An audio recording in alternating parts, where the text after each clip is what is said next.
जय हिंद दोस्तों, स्वागत है आप सभी का study with M SPP channel पर। दोस्तों ये ग्राम विकास और समाज से संबंधित जो सिलेबस है लेखपाल का, तो उसमें ये पांचवा वीडियो है उस सीरीज का। ठीक है, प्रश्नों के माध्यम से उस सिलेबस को कवर करने की कोशिश है। ठीक है, ये जो प्रश्न हैं इनको आप सॉल्व कीजिए, काफ़ी कुछ इससे जो है आपको लाभ मिलेगा। ठीक है, तो अगर आप इस चैनल पर नए हैं तो प्लीज़ इसको चैनल को सब्सक्राइब कर लीजिए। सब्सक्राइब करके बेल आइकन प्रेस कर लीजिए ताकि वीडियो का नोटिफिकेशन आपको मिलता रहे। ठीक है, इससे पहले तीन चार चार पाँच चार लगभग, वैसे तो इससे संबंधित 5 या 6 लेक्चर हैं, बने हुए हैं, वीडियो पड़े हुए हैं उस पर चैनल पर। लेकिन ये प्रश्नों की सीरीज वाली ये इसका पांचवा भाग है। ठीक है, तो आप इसको, इसकी भी प्लेलिस्ट है, मैं लिंक दे दूंगा उसको, डिस्क्रिप्शन में लिंक शेयर कर दूंगा। ठीक है, तो उससे आप देख सकते हैं उसको। ठीक है, तो चलिए शुरू करते हैं इसको फटाफट। देखिए, निम्नलिखित में से तिलहन फसल नहीं है, तो कौन सा नहीं है? ये आप देखिए, तिल है, सरसों है, सोयाबीन है, ये सब मूंगफली, ये सब तिलहन फसलों में आते हैं। ठीक है, लेकिन मक्का आपको समझ में आ रहा होगा कि मक्का तिलहन नहीं है। ठीक है, मिलेट्स उसमें आता है। रजत क्रांति का संबंध किससे है? रजत क्रांति का संबंध किससे है? तो देखिए, अंडा उत्पादन या कुक्कुट पालन को जो है रजत क्रांति के नाम से जानते हैं। ठीक, हरित क्रांति के जनक कौन है? तो हरित क्रांति के जनक कौन है? ये नॉर्मन बोरलॉग। ठीक, नॉर्मन बोरलॉग हैं हरित क्रांति के जनक। अपने भारत में कौन है हरित क्रांति के जनक? वो हैं एम एस स्वामीनाथन। ठीक है, ये वैश्विक स्तर पर हैं और ये जो है ये इंडिया के स्तर पर है। ठीक है, इनको इंडिया में माना जाता है ये हरित क्रांति के जनक। ठीक, चलिए आगे बढ़ते हैं। हरित क्रांति का उद्देश्य क्या था? तो उद्देश्य क्या था इसका? भारत में भुखमरी की समस्या को दूर करना, ग्रामीण विकास और बुनियादी ढांचे का विकास करना। तो ये सभी चीज़ें हैं, मतलब ये तीनों चीज़ें इंक्लूड करके, यानी कि उपरोक्त सभी। इसका सही उत्तर होगा डी। ठीक है, उत्तर प्रदेश को कितने कृषि जलवायु क्षेत्रों में बांटा गया है? तो वो 9 है। ठीक है, 9 कृषि जलवायु क्षेत्रों में बांटा गया है उत्तर प्रदेश को। आप आंसर करके बताइए, कमेंट करके, अगर आपको पता होगा भारत को कितने जलवायु प्रदेशों में बांटा गया है। ठीक है, चलिए आगे बढ़ते हैं। निम्नलिखित में से जायद की फसल कौन सी है? जायद, जायद की फसल कौन सी है? देखिए, एक होती है रबी की फसल। ठीक है, एक होती है रबी, रबी या राबी जो भी बोलते हैं आप, जो भी समझिए। तो रबी की फसल एक होती है जो सर्दियों में बोई जाती है, जो सर्दियों में उसको लगाया जाता है और मार्च, अप्रैल, मई, अप्रैल के आसपास वो उसकी कटाई होती है। और एक होती है रबी के बाद ये खरीफ। खरीफ की फसलें होती हैं जो मई जून के महीने में इनकी रोपाई होती है और नवंबर दिसंबर तक आते आते इनकी अक्टूबर नवंबर तक इनकी जो है कटाई भी हो जाती है। ठीक है, तो ये होती हैं खरीफ की। जायद की वो होती हैं जो इनके दोनों के बीच में होती हैं। आप मतलब इनके दोनों बीच के में जो समय होता है उस बीच में जायद फसलें होती हैं जो कि गर्मियों के महीने में बोई जाती हैं। जो खीरा, ककड़ी, ये सब देखते हो ना आप, ये सब चीज़ें जो है जायद फसलों में आती हैं। ठीक है, तो ध्यान रखिएगा, ये इसमें बड़ा कन्फ्यूज़न होता है। चलिए, तो आप अब देखिए, इसमें से आपको समझ में आ रहा होगा कि ककड़ी क्या है। ककड़ी जायद फसल है। ठीक है, तो इसका आंसर ए।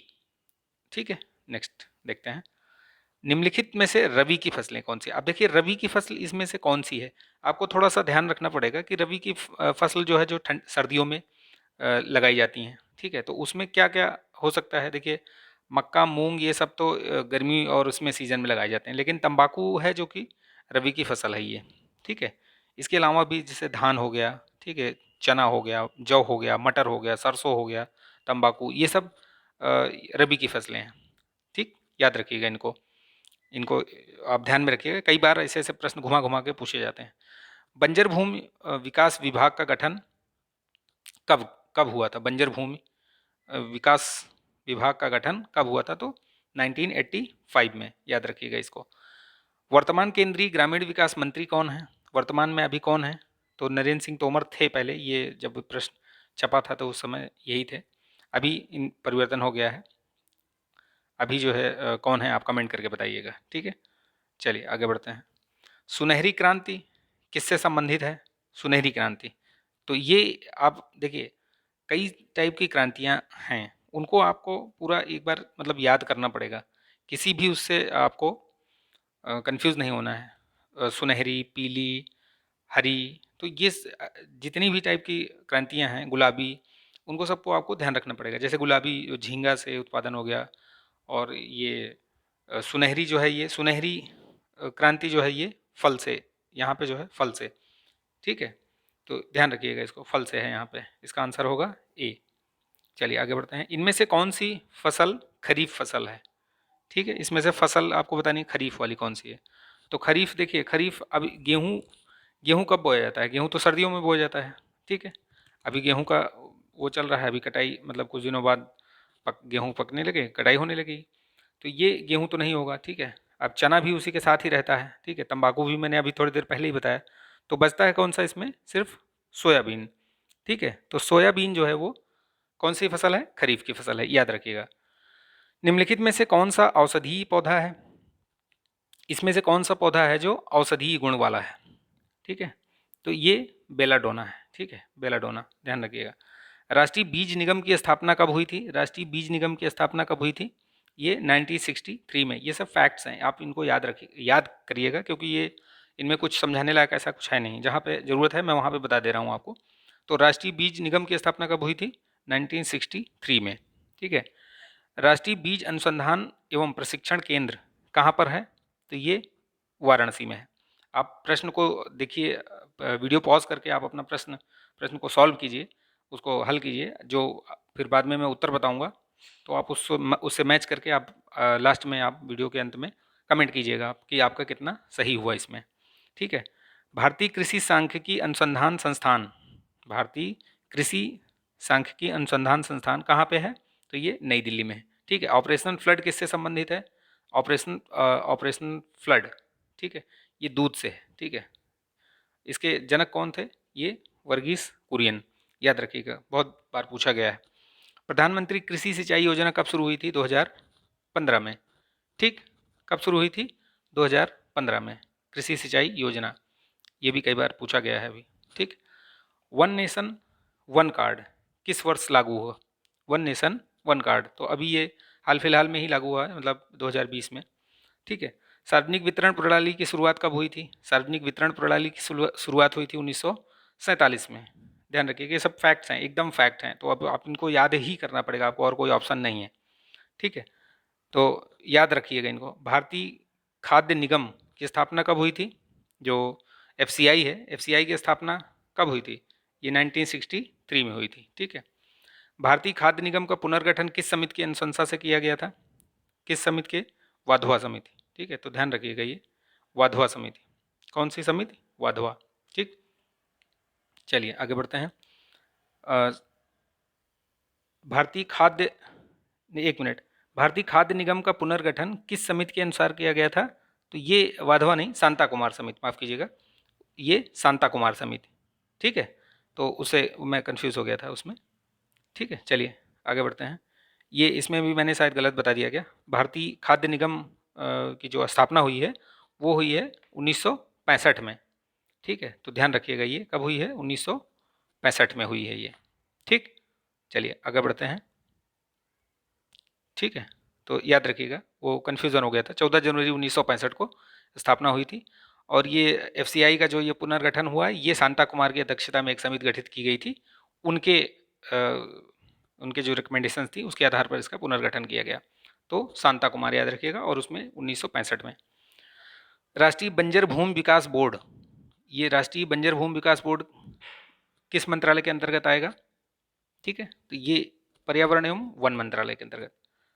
परंपरागत कृषि विकास योजना की शुरुआत कब हुई थी? परंपरागत कृषि विकास योजना की शुरुआत कब हुई थी? तो ये हुई थी आपकी 2015 में, परंपरागत कृषि विकास योजना। परंपरागत कृषि विकास योजना किस मंत्रालय के अंतर्गत आएगा? तो ये राष्ट्रीय कृषि कल्याण मंत्रालय के अंतर्गत, ठीक है। किसान क्रेडिट कार्ड योजना की शुरुआत कब हुई थी? ठीक है, तो परंपरागत कृषि विकास योजना किस मंत्रालय के अंतर्गत आता है? तो कृषि एवं किसान कल्याण मंत्रालय के अंतर्गत, ठीक है, ध्यान रखिएगा। किसान क्रेडिट कार्ड योजना कब शुरुआत हुई थी? ये 90, एक्चुअली ये 98 99 है, लेकिन आप मानिए कि 98 में क्योंकि 98 में ही शुरुआत हुई है, कई जगह 99, अब जैसे यहाँ दोनों ऑप्शन दिया हुआ है तो आप 98 ही मानिएगा, ठीक है, 98 में ही इसकी शुरुआत हुई थी, तो ध्यान रखिएगा ये। कई बार 99 भी दिया रहेगा तो आप वहाँ 99 को भी लगा सकते हैं, लेकिन यहाँ पे जब दोनों दिया है तो 98 में ही शुरुआत मानिएगा इसकी, ठीक। राज्य की एकमात्र अफीम फैक्ट्री कहाँ पर है, तो गाजीपुर में, सॉरी यहाँ पे लगा दिया गाजीपुर, ठीक। चलिए आगे बढ़ते हैं, नेक्स्ट क्वेश्चन देखते हैं। राज्य में किस जिले में संतरे का उत्पादन सर्वाधिक होता है, संतरे का उत्पादन सहारनपुर, ठीक है, सहारनपुर में संतरे का उत्पादन बहुत होता है, मतलब वहाँ पे अधिकतम होता है यह, ठीक। DHM-11 किसकी किस्म का है, ये गेहूं की किस्म है, याद रखिएगा, ठीक है। केंद्रीय आलू अनुसंधान संस्थान कहाँ पर है, ये शिमला में है, आपने बहुत बार पढ़ा होगा, ये कई बार पूछा भी गया है ये। आलू की किस्म इसमें से कौन सी है जो नहीं है, आलू की किस्म, तो ये देखिए इसमें कुफरी चंद्रमुखी भी है, कुफरी स्वर्ण भी है, कुफरी जो कुफरी वाली हैं वो सब आलू की ही हैं। उपन्यास ये उपास जो है ये उपास, ठीक है, वो नहीं है, ठीक। कौन सी, उपास, तो ध्यान रखिएगा ये, नहीं तो ये कन्फ्यूज़न हो जाएगा, आप इनको याद रखिएगा, ठीक है। ये अरहर की किस्म है, ये किसकी है, ये अरहर के, तो ध्यान रखिएगा ये वाले, इसका आंसर हो गया बी, किस्म नहीं है, ये अरहर की है, उपास। इथेनॉल निम्न में से किससे तैयार नहीं किया जाता, किससे नहीं तैयार किया जाता है, तो देखिए गुड़ से तैयार कर सकते हैं, मक्के से भी, जट्रोफा से भी, पेट्रोलियम पदार्थ से नहीं होता है, ठीक है, पेट्रोलियम पदार्थ से ये नहीं तैयार किया जाता, तो ध्यान रखिएगा इसको, ठीक। बाकी सबसे तैयार कर सकते हैं लेकिन इससे नहीं। श्वेत क्रांति की शुरुआत कब हुई थी, श्वेत क्रांति की शुरुआत 1970 के दशक में हुई थी, 1970 में ही हुई थी, ठीक है। ये श्वेत क्रांति किससे संबंधित है, अभी थोड़ी देर पहले ही श्वेत क्रांति पढ़ा था, बताया भी था मैंने आपको, ठीक है। तो ध्यान रखना ये दुग्ध क्रांति जो है ना वही है श्वेत क्रांति, और इसको ऑपरेशन फ्लड के नाम से भी जानते हैं उस, और इसका जो इसके जो क्या बोलते हैं प्रणेता मान सकते हो आप, ये वर्गीस कुरियन को, ठीक है। लाल क्रांति का संबंध किससे है, लाल क्रांति, ठीक है, लाल क्रांति जो है वो टमाटर से या मांस, मतलब और दोनों से, मतलब तो टमाटर अगर जो भी दिया रहे, मान लो मांस दिया रहे तो मांस भी लगा सकते हैं, टमाटर है तो टमाटर लगाइए, दोनों एक ही दिया रहेगा, ठीक है, या दोनों एक साथ रहेगा तो भी लगा देना आप, टमाटर और मांस। भारत में तिलहन के अंतर्गत कितनी फसलें हैं जो तिलहन के अंतर्गत आती हैं, ठीक है, मतलब उनके नंबर बताना है, तो 9 फसलें हैं ऐसी जो तिलहन के अंतर्गत आती हैं। तो तिलहन में कौन कौन सी 9 फसलें, देखिए मैं नाम बताता हूँ, आप नोट कर लीजिएगा। सरसों है, सोयाबीन है, सूरजमुखी है, अरंडी है, अलसी है, कुसुम है, मूंगफली है, तिल है और नाइजर है, ठीक है, ये याद रखिएगा। एक बार फिर से बता देता हूँ, सरसों, सोयाबीन, सूरजमुखी, अरंडी, अलसी, कुसुम, मूंगफली, तिल और नाइजर, ठीक है, तो ये 9 फसलें आती हैं तिलहन में। भारत में प्रथम कृषि विश्वविद्यालय की स्थापना कहाँ पर हुई थी, तो ये कई बार वैसे भी पूछा गया है, ये पंतनगर में हुई थी, ठीक है, तो ये ध्यान रखिएगा, पंतनगर, इसका आंसर पंतनगर हो गया। गेहूं उत्पादक प्रथम राज्य अपना उत्तर प्रदेश, ठीक, ध्यान रखिएगा इसको। सब्जी उत्पादन, सब्जी जो उत्पादन होता है उसको किस नाम से जानते हैं, जो सब्जी उत्पादन करते हैं, तो वो होता है ओलेरी कल्चर, ठीक है, क्या होता है वो, ओलेरी कल्चर, ध्यान रखिएगा इसको, ओलेरी कल्चर। इसमें और भी है, जैसे सेरीकल्चर है, सेरीकल्चर किससे है, तो ये रेशम कीट पालन से, ठीक है। विटीकल्चर ये अंगूर से, ठीक है। ये पोमोलॉजी फलों के उससे है, ठीक। तो इन सबको याद रखिएगा क्योंकि ऐसे भी प्रश्न पूछे जा सकते हैं, सिर्फ सब्जी उत्पादन वाला ही नहीं, और भी जितने भी टाइप के ये उत्पादन होते हैं इसमें उनको याद रखिएगा आप। आम उत्पादकता में प्रथम राज्य कौन सा है, अपना उत्तर प्रदेश, ठीक। व्हाइट ब्लास्ट रोग, व्हाइट ब्लास्ट जो रोग होता है वो किस में है, होता है वो गेहूं में होता है, ठीक है, ध्यान रखिएगा इसको। गेहूं किस में होता है, गेहूं में, गेहूं में। पीला मोज़ैक रोग ये किस फसल में लगता है, पीला मोज़ैक ये जो है ये सभी में, ये सोयाबीन में भी लगता है, पपीते में भी, तंबाकू में भी, ज़्यादातर हम तंबाकू में जानते हैं ये भी, लेकिन जानिए आप सोयाबीन में भी और इसमें सभी में लगता है ये, ठीक है। करेला होता है उसमें भी, मूंग में भी, ये सब में लगता है ये ये जो है एक टाइप की रोग होता है जिसमें क्या बोलते हैं उसको, पूरे पत्तियां वैसी हो जाती हैं पीली, ठीक है। तो ठीक है, इस वीडियो में इतना ही, नेक्स्ट वीडियो में और भी क्वेश्चंस लेकर आऊँगा मैं। अगर आपको वीडियो अच्छा लगा तो प्लीज़ लाइक शेयर सब्सक्राइब कर लीजिएगा, ठीक है। मिलते हैं नेक्स्ट वीडियो में, तब तक आप अपना ध्यान रखिएगा, स्वस्थ रहिए, मस्त रहिए, बिंदास रहिए, जय हिंद।